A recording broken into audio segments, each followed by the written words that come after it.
Hello. So I'm going to do a quick run through of Zoom for the faculty who are sort of going off on this grand adventure of online teaching. The first thing to note is when I have Zoom open, instead of doing the full screen view, which sort of pops everything out, might be helpful for your students to do that. What I do is I make sure I'm not in the full screen view, and that allows this sidebar to be here. So for example, if I didn't want that sidebar there, it would just have this part of my screen, but I do want that. So I'm going to start at the left at the bottom and then work my way over. So right over here, you can see that there is a mute button. When you click it, this goes for any of the participants in the meeting. The second is a stop video button that obviously will stop your video. You restart it by touching it again. The next very important part, which is the side view that I had, is over here. It's the participants button. So you want to usually keep this open as a faculty member. What it does is it will show you who is in your meeting, your class, and if anybody's waiting to come in. So for example, on my phone over there, I'm waiting to come in. To admit somebody, you just hover next to their name, you click admit. If there's multiple people, up on the top above that over here, there will be an admit all button. So I'm going to just admit myself.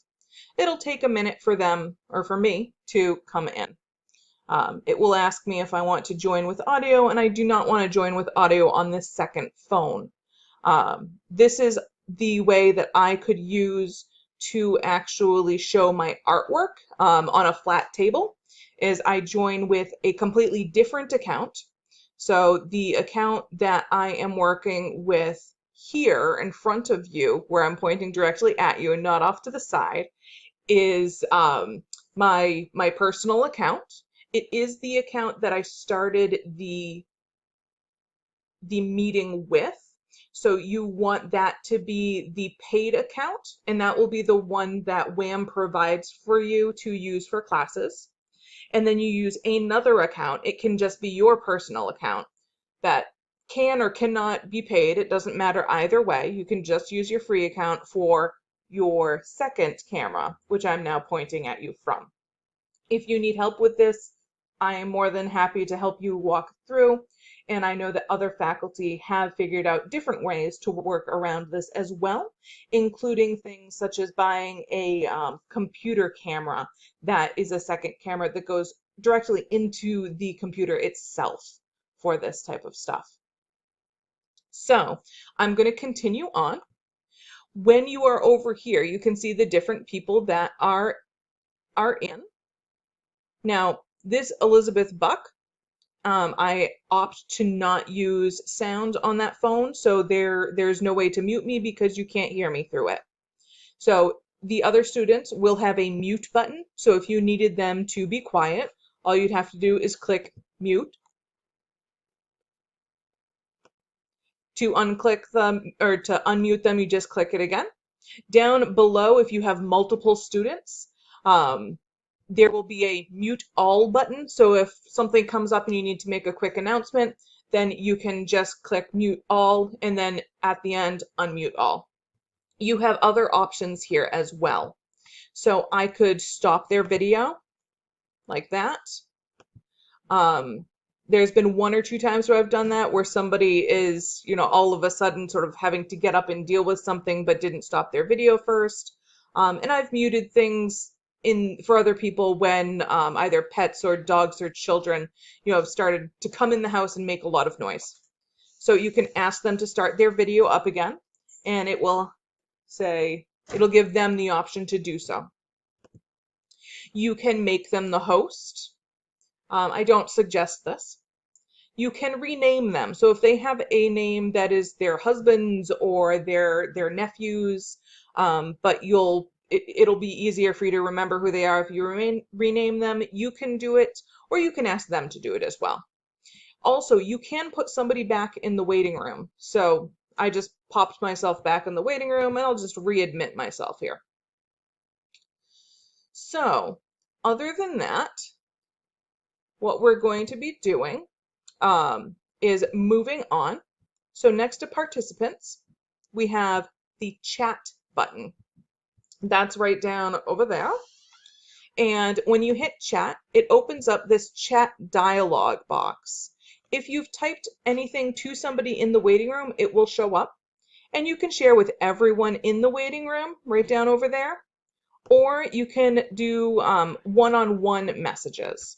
The chat box is great if you are giving a demo or a short lecture and somebody has a question and doesn't want to wait to the end to ask it because they might forget. They can just chat right to you. It's also a great place to share any resource links or URLs that you want to make sure that the students have correct access to, because then they can copy and paste it out of there and you don't have to worry with emailing that information. You can also just chat one-on-one. So I could choose to chat just with, well, myself in this case, and it will say privately. So that'll be a private chat just from you as the teacher to one of the students. So that's something to consider.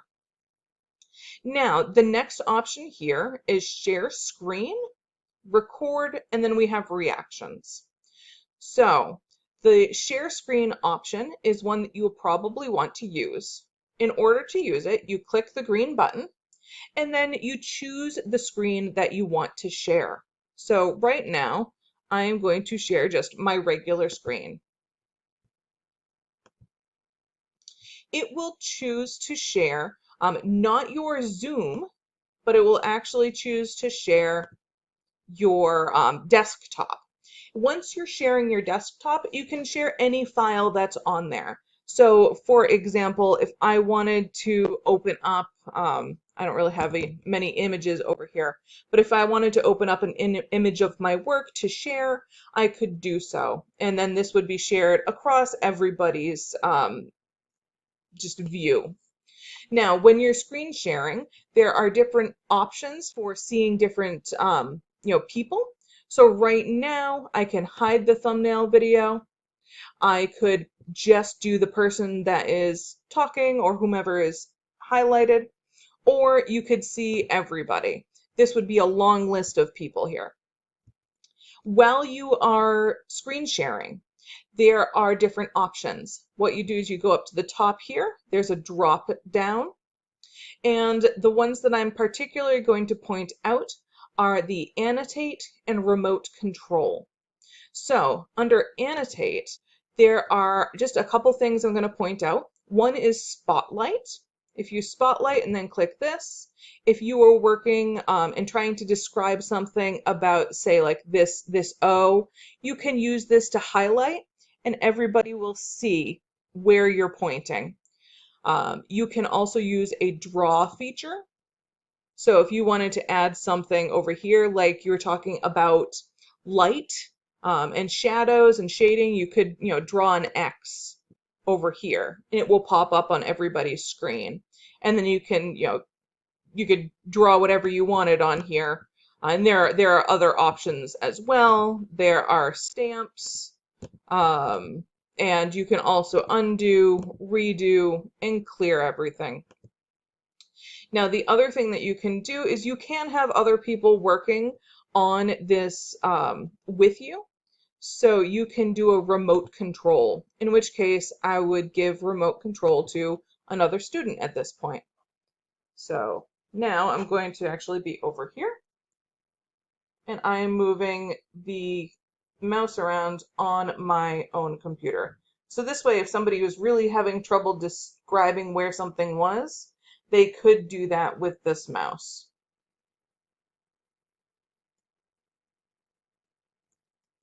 Now, I'm going to put that back. At this point, I am going to abort the control of somebody else. And then to stop sharing, you can just hit stop share, and it will return to this view. Now, talking about views, there is only 2 of us on this on this Zoom meeting, so it defaults to side by side. If there were 3 of us, there would be one large picture on the bottom, and that's the speaker view. And then there'd be smaller pictures of people along the top, like this. So right now you are hearing me through this account rather than the other one.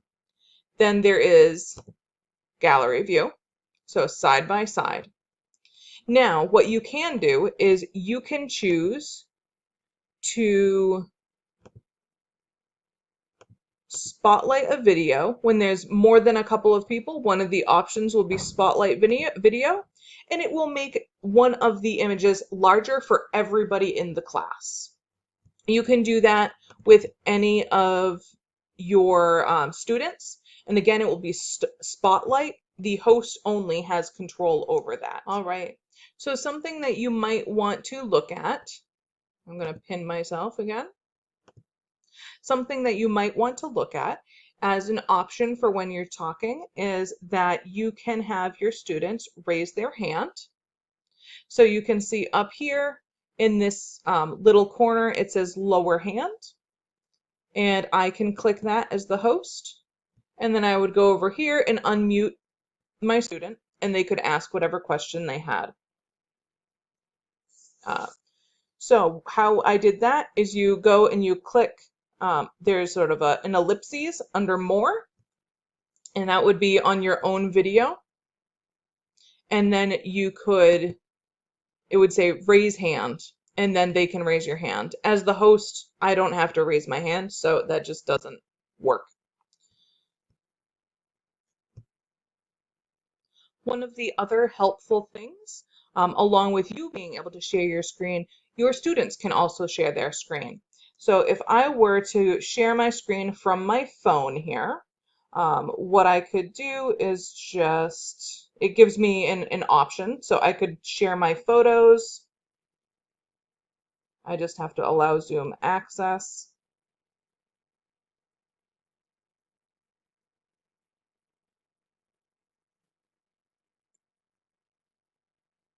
And what it will do is it will allow your students to share photos or whatever other files they have. So for example, I could share this image, especially if it was a image of something I was working on, so that I could get more feedback. So that was from a phone. If they had something else, then they could just share their screen. Now I am working off of a phone as my other one, so obviously this will just show you exactly sort of what was come up. Now this is helpful because that way they could show you more than one image. So if they wanted to highlight one thing, maybe this might just go sideways on, oh no, that'll work. So then you could sort of go through different images of their work, which might be clearer than going ahead and trying to capture it on the screen. And additionally, you could use some of the different things where like you could point out stuff while they're sharing. So this just, there's a lot of images. So this is just an example. And then you can either have them stop screen sharing, or you can stop it for them. I hope this was helpful. I'm sort of coming up on the end of the general run through. Last thing to point out is this is a full screen button up here, and it will knock off everything else that you have on here, so the participant and chat window, but to exit it, you just have to click it again.